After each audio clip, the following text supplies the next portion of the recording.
I love me carbs. What about ya? Hello folks, Scientific Health with a K here. Carbohydrates or carbs is any source of potato, rice, etc.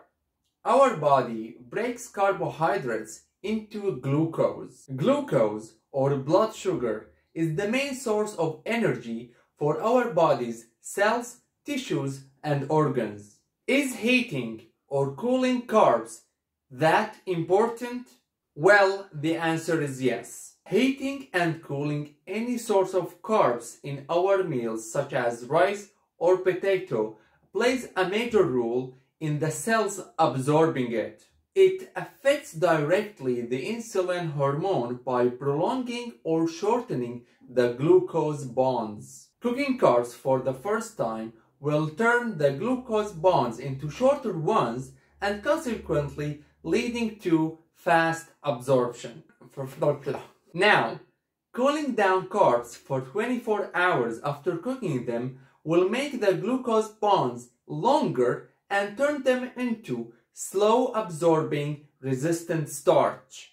So, the best way to have carbs depending on your target is eating the hot rice or the oven cooked potato directly after cooking it will increase weight, especially for thin people or for athletes who are bulking. For thin. Cooling down the same rice or potato for 24 hours and then eating it with a suitable amount of protein helps in weight loss and cutting.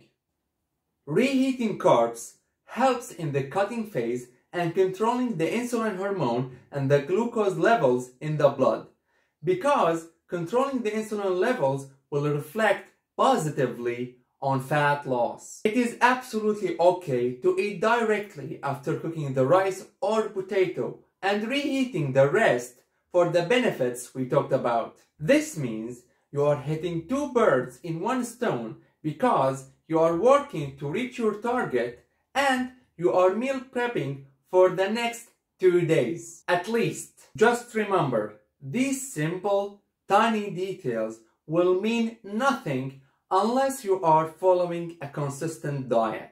So, next time you are cooking carbs, add extra because I believe in you, champ, and check out the other videos.